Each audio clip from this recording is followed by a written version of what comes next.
కరీంనగర్ జిల్లా మందని మున్సిపాలిటీ ఎన్నికలు దగ్గర పడుతున్న కొద్దీ రాజకీయ పార్టీలో గుబులు మొదలైంది. ఇప్పటివరకు కాంగ్రెస్ పార్టీ మున్సిపల్ కౌన్సిలర్ ఎన్నికలు 13 మంది అభ్యర్థులు ముందంజలో ఉన్నారన్న అంచనాల మధ్య బీఆర్ఎస్ పార్టీలో కీలకంగా వ్యవహరించిన సీనియర్ నాయకుడు కాంగ్రెస్ గూటికి చేరారు. మందనిలో ఉద్యమ కాలం నుంచి నేటి వరకు పార్టీ జెండా మోస్తూ పార్టీకి వెన్నుదన్నుగా నిలిచిన నేత మాజీ ఎమ్మెల్యే పుట్టా మధు కుడిభుజంగా పనిచేసిన ఏకటి ఆనందరెడ్డి ఐటీ శాఖ మంత్రి దుద్దిళ్ల శ్రీధర్ బాబు సమక్షంలో కాంగ్రెస్ పార్టీలో చేరారు. మంత్రి శ్రీధర్ బాబు కండువా కప్పి ఆయనను పార్టీలోకి అధికారికంగా ఆహ్వానించారు. అభివృద్ధి చేస్తామని ఆ రోజు చెప్పడం జరిగింది. దాదాపు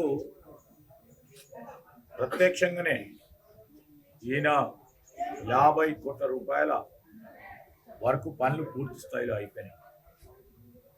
ఇంకో 50 కోట్లు పనులు మేము మొదలుపెట్టాం, పనులు జరుగుతూ ఉన్నాయి. రాబోయే కాలంలో మంతని పట్టణ సంబంధించిన విస్తీర్ణత, మౌలిక సదుపాయాలు ఒక దశాబ్దం కాలం పాటు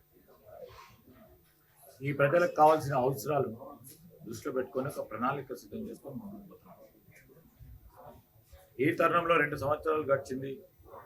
నడుస్తూ ఉన్న పనులకు ఆశీర్వాదం ఇవ్వండి. చెప్పిన పనులను పూర్తి స్థాయిలో కంప్లీట్ చేయటం జరిగింది కనుక ప్రజలందరూ కూడా ఆశీర్వాదం ఇస్తారని ఆశిస్తూ ఉన్నాం. పెద్ద పెట్టున ఈరోజు ఎక్కడికి వెళ్ళినా కాంగ్రెస్ పార్టీ ద్వారానే ఈరోజు అభివృద్ధి జరుగుతుందనే అభిప్రాయం ప్రజల్లో కనపడుతుంది.